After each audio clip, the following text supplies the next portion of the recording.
Ginny and Georgia season 3 doesn't go easy on anybody. It's messy, emotional, chaotic, and kinda brilliant. By the end of the season, it's clear everyone's dealing with some serious baggage, and the show doesn't shy away from just how deep the trauma runs.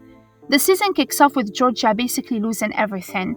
The private investigator Gabriel testifies in court and paints her as a straight-up killer. Child Protective Services steps in and takes Ginny and Austin. Paul bails and files for divorce in public. And to top it off, her flashy defense attorney Josh drops her case once Paul stops footing the bill. But Ginny steps up big time. She convinces Simone, her dad Zion's lawyer girlfriend, to take over Georgia's case. This move, total game changer. The courtroom scenes get intense when Austin drops a bombshell. He says he saw Gil, not Georgia, kill Tom Baker. Flashbacks reveal Ginny gave him the idea, basically telling him they had to choose who the murderer would be. That's cold, but it also shows how much Ginny's learned from her mom about survival.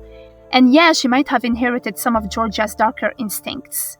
With Cynthia eventually back in the story in court, after a little blackmail from Ginny, the jury finds Georgia not guilty. Georgia walks free, but the emotional damage, that's gonna take a long time to clean up. Once Georgia's free, you'd think it's all rainbows, but not quite. Georgia seems like she's trying to change. She tells Ginny she doesn't want her to carry the same darkness she's been lugging around for years. Georgia says she kills so her kids don't have to, but Ginny fires back, saying she already did. She made the hard choice, just like her mom would have. This is the heart of the season, Ginny becoming her mother in all the ways she never wanted to. And it hits Georgia hard. That's not the legacy she wanted to pass down, even if she's the one who taught Ginny how to survive. Meanwhile, Marcus is falling apart.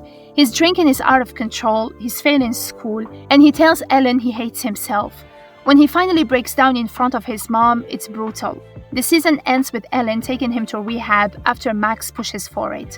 And in one of the most touching scenes, he reads Jenny's poem Sunshine, which is all about seeing the good in someone even when they can't see it themselves.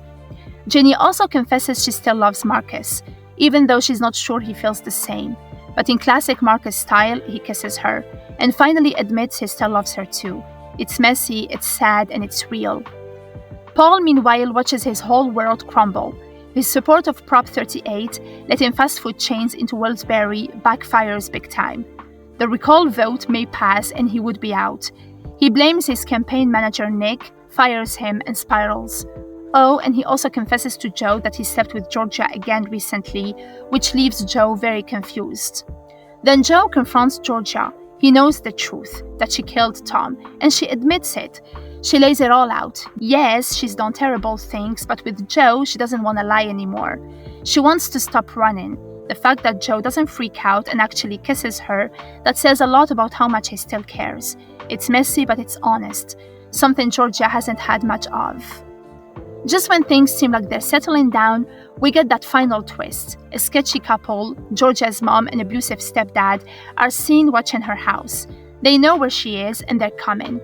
That's gonna be a whole new storm in season 4, especially now that we know how dangerous they are. Earlier, Georgia finally answered a phone call from an inmate in New Mexico, Shane, her biological father. It's a tense and uncomfortable call. He called her Mary, the name she went by as a kid, and Georgia immediately shut that down. You can see how deep those scars run. Shane warned her that if he could track her down, so could others, like her abusive mom and stepdad. Georgia completely lost it and hung up. It turns out Shane, her father, is in prison for trying to kill his wife and daughter, Georgia, so it's no wonder she wants nothing to do with him. That call isn't just a ghost from the past, it's a reminder that no matter how much Georgia tries to outrun her trauma, it's never too far behind. And then the last cliffhanger. Georgia chugs milk straight from the carton. Ginny catches it and calls her out. Didn't you say you only do that when you're pregnant? Boom, cut to black. Georgia might be pregnant again, just what she doesn't need with her life already in shambles. Season 3 is all about consequences. Georgia's finally forced to face what she's done, not just the crimes, but the emotional mess she's created for her kids. Ginny, once innocent, now knows what it's like to manipulate people, to lie for a greater good, and that scares Georgia more than anything. The big question is whether Georgia can really change and if Ginny wants to be anything like her. They both want a fresh start, but with the potential pregnancy, Marcus in rehab, Austin struggling with trauma, and Georgia's past showing up at her doorstep, peace might be a long way off. Still, there is hope. In her poem, Ginny talks about putting herself back together before she burns out. That's where everyone is right now, trying to rebuild. Whether they succeed, we'll just have to wait for season 4 to find out.